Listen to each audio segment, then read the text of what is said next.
I had finally collected around 100 divines, and it was time for a big gamba.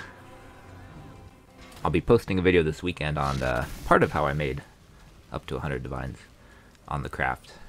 Got a pretty good craft sold.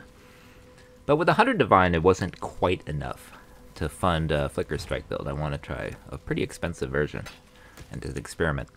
So I'm going to buy this single card, House of Mirrors. Horribly expensive. But not as expensive as later in the league. I paid 84 divine at the time. 84 divine out of my 100. And of course what we're going to do is try to duplicate it with the Yellow Life Force.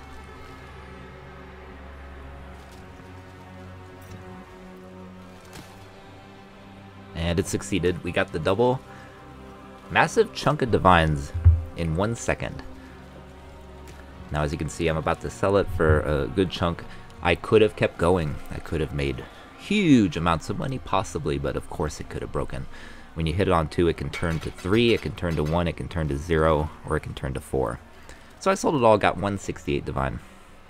84 divine. I was not complaining. So I wished the buyer good RNG, sir, because it's obvious that he's going to try to duplicate it. Now, I turned off recording, but then I realized that he was still talking. And then he messaged me back, these right here. And apparently it was a lucky card. Items are programmed in for their next slam. We know that because of the Heinekura's lock. As you can see, he turned it to 4, and then he turned it to 8 House of Mirrors. Almost a full mirror of Kalandra.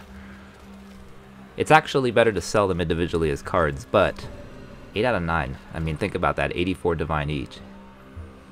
Huge amount of money. It was lucky cards. I could have kept going, right? But hey, look at this big gamba. He got 8. Now I was waiting because I knew he wasn't done.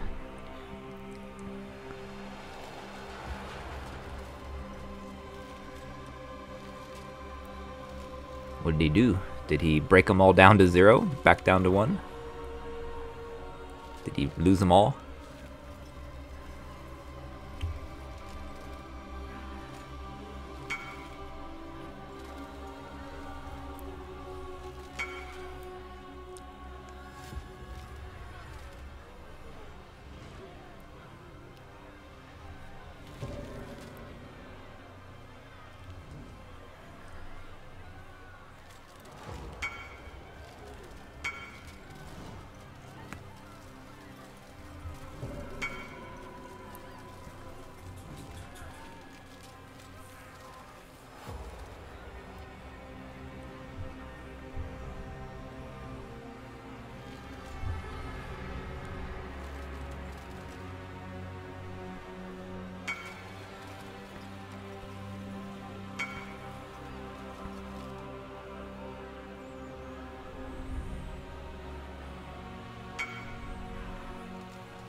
Big balls, indeed.